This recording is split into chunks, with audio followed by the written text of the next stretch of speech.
अस्पताल के guard room में मैं और रवि चाय पी रहे थे। रवि हाल ही में यह नौकरी पे लगा था। रवि भाई, यहाँ की नौकरी कैसी है? सुना है रात की शिफ्ट बहुत भारी होती है। देखो, ये नौकरी जितनी आसान लगती है उतनी है नहीं। ये बहुत खतरनाक है और डरावना माहौल होता है। यहाँ सिर्फ चौकीदारी नहीं करनी, खुद को भी संभालना पड़ता है, जगना पड़ता है, वो भी खुली आंखों से। कैसे? पहले दो गार्ड थे, पवन भाई और रामू। पवन भाई बहुत गरीब थे, हर वक्त चेहरे पर मायूसी रहती थी, हमेशा उदास, मायूस। पर रामू जैसा खराब आदमी मैंने अपनी ज़िंदगी में नहीं देखा। छोटी छोटी बातों पर बहुत गालियाँ देता था। फिर भी तुम ये नौकरी क्यों कर रहे हो? बेटा और बेटी का सवाल था, लेकिन यहाँ कुछ अजीब चीज़ें हो रही थी। क्या अजीब चीज़ें? मुर्दाघर के पास मेरी ड्यूटी थी, वहाँ लाशें चोरी होने लगी, अचानक गायब हो जाती। पहले मुझे लगा कि कोई मस्ती कर रहा होगा, लेकिन वो कुछ और ही था, कुछ भयानक सा। फिर क्या हुआ? वो रात जब मेरी ड्यूटी मुर्दाघर के पास लगी थी, पहले लगा कोई बदमाश है, लेकिन वहाँ कुछ अजीब हो रहा था। लेकिन मुझे वहाँ अजीब सी घुटन महसूस होती है। पवन ने कहा, चलो अंदर चलकर देखते हैं। हम दोनों धीरे धीरे कदमों से मुर्दाघर के गेट की ओर बढ़े। अंदर से हल्की सी रोशनी और घुटन भरी आवाज़ें आ रही थी। कुछ घुटन सा महसूस हो रहा था, मतलब कि कुछ अजीब सा। गेट के पास पहुंचते ही दरवाज़ा धीरे धीरे आवाज़ करते हुए खुला। वो दरवाजे की आवाज़ भी डर पैदा कर रही थी। मुर्दाघर के अंदर का कमरा हल्की पीली रोशनी से टिमटिमा रही थी। दीवारों पर दाग धब्बे और कोनों में सिलन नजर आ रही है और स्ट्रेचर पर ताज़ा लाश पड़ी है। कमरे में अजीब सी तीखी बदबू फैली हुई है, बहुत भयानक बदबू। पवन और रघु अपने मुंह पर रुमाल बांध कर खड़े हैं। वहाँ का एक आदमी स्ट्रेचर को फ्रीजर बॉक्स की ओर ले जाते हुए दिखते हैं। लेकिन अचानक, पवन भाई, ये कैसी बदबू है?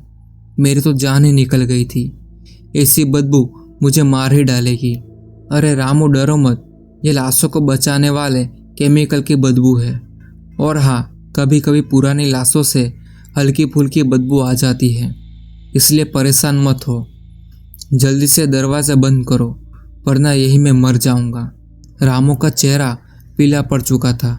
वो डर और घबराहट के कांप रहा था, मतलब मानो उसकी सांसें रुक गई हो। पवन का दोस्त लाश को फ्रीजर बॉक्स में रखकर हमारी ओर मुड़ा। पवन, मैं निकलता हूँ, सुबह जाने से पहले मिल लेना।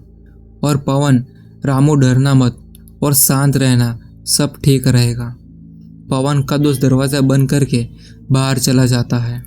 सन्नाटा कमरे में डर पैदा कर रहा था। सिर्फ फ्रीजर बॉक्स की हल्की सी गुनगुनाहट सुनाई देती है।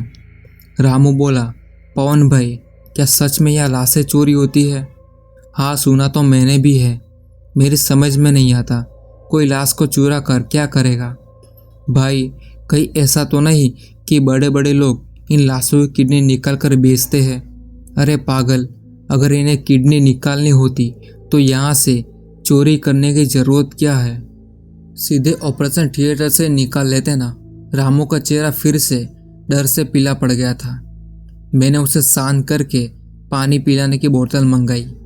ले पानी पी, तेरा दिमाग ज़्यादा तेज़ दौड़ रहा है, तू डर के मारे कुछ भी बोल रहा है। पवन का दोस्त पानी की बोतल लेकर बाहर चला जाता है। रामू पास में पड़ा एक पुराना अखबार उठाता है और उसे पढ़ने लगता है। कमरे में सन्नाटा और घुटन दोनों बढ़ जाते हैं। कुछ मिनटों बाद पवन का दोस्त राजेश वापस आता है। ये बदबू फिर से आ रही है। आपने दरवाज़ा तो नहीं खोला ना? नहीं रे, मैंने तो दरवाज़ा नहीं खोला। मुझे भी वही सड़ी हुई तेज़ बदबू महसूस होने लगी। ऐसा लगा जैसे वो बदबू हमें चारों तरफ से घेर रही हो। लगता है बदबू अभी तक गई नहीं है। राजेश, मुझे लगता है कि कुछ गड़बड़ है। ये जगह, ये बदबू, ऐसा लग रहा है जैसे कोई हमें देख रहा हो, हमें सुन रहा हो। पवन दीवार के कोने में रखी अगरबत्ती निकाल कर राजेश को देता है। ले अगरबत्ती जला और भगवान का नाम ले, कुछ नहीं होगा। पवन ने अगरबत्ती जला के लाइट निकाला। तभी कमरे के अंदर कैसे हल्की सी सरसराहट सुनाई दी और हम दोनों के कदम ठिठक गए। हम दोनों की सांसें जैसे रुक सी गई। वो नज़ारा, उस घुटन भरे कमरे में वो आवाज़ एक न एक खत्म होने वाले डर का आभास पैदा कर रही थी। पवन भाई, ये आवाज़ कहाँ से आई? चुप, कुछ मत बोल। हम दोनों धीरे धीरे दरवाजे की ओर बढ़ते हैं और मैंने कांपते हाथों से दरवाज़ा खोला। दरवाज़ा आवाज़ों के साथ खुला। अंदर का नज़ारा देखकर हमारे होश उड़ गए। जो मैंने देखा वो यकीन से परे था। कमरे के बीचों बीच एक लंबा चौड़ा काला साया बैठा था, इतना भयानक मानो उसे देख के मर ही जाता। उसकी हड्डियाँ जैसे चमड़ी से बाहर निकलने के लिए बेताब थी। उसकी आंखें गड्ढों में घुसी हुई थी और उसमें एक अजीब सी लाल चमक थी। उस जीव ने धीरे धीरे अपनी गर्दन उठाई।